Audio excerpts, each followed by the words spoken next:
Greetings from the Alabama Gulf Coast. Now I'm going to have to put this drink down because I'm going to need both hands to get a hold of Miss Caitlyn Jenner. Call me Caitlyn, it says. No problem. We will call you Caitlyn. Caitlyn Jenner, formerly known as Bruce Jenner, the Olympic gold medalist, has won the Arthur Ashe Award for courage. Now, you may not think Caitlyn is courageous as Muhammad Ali and other recipients of this award, but as this year's winner, Miss Jenner joins a list of heroes who fought for civil rights for blacks, as well as lesbian and gays, and fought for equal pay for women. Who was Arthur Ashe?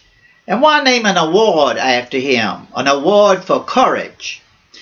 Arthur Ashe was the only black man ever to win the singles tennis title at Wimbledon and the U.S. Open and the Australian Open.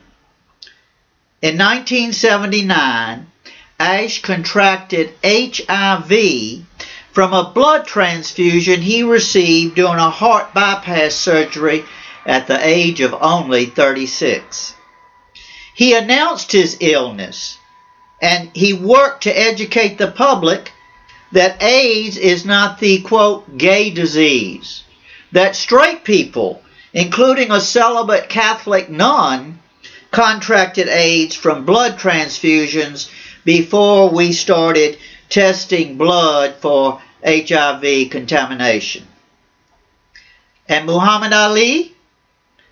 In 1967, 3 years after winning the heavyweight title for boxing, Ali refused to be drafted into the U.S. military. He was a conscientious objector to American involvement in the Vietnam War, which was raging at that time with 500,000 U.S. troops over there in Vietnam stepping on landmines and bamboo booby traps. Ali's famous quote was, "I ain't got no quarrel with the Viet Cong." And you just can't make up that shit. Ali was a poet, and is a poet, a courageous one. The U.S. government declined to recognize Ali as a conscientious objector, so he was arrested and found guilty on draft evasion, and he was stripped of his boxing title. He did not fight again for nearly 4 years, during the peak time of his performance in his mid-20s.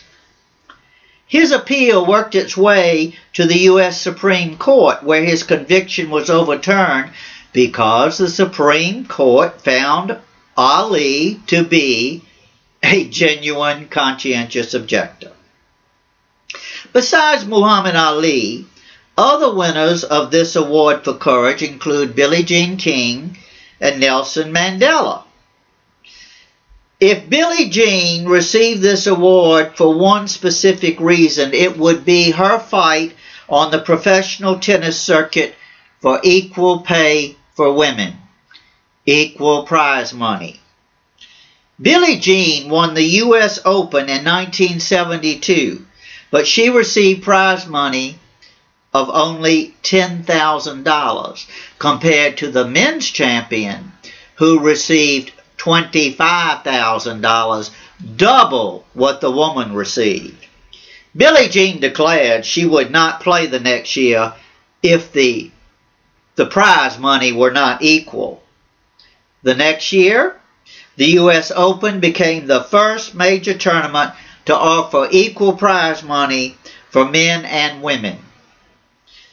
Every time Serena Williams or Maria Sharapova raise a trophy over their head and collect a $3 million check, they can thank Billie Jean King, a courageous woman who won equal pay for women tennis players in 1973 before either Serena or Maria were even born. Now, how did Nelson Mandela, the first black president of South Africa, get in there with all these athletes? This award for courage is given to an individual whose contribution transcends sports.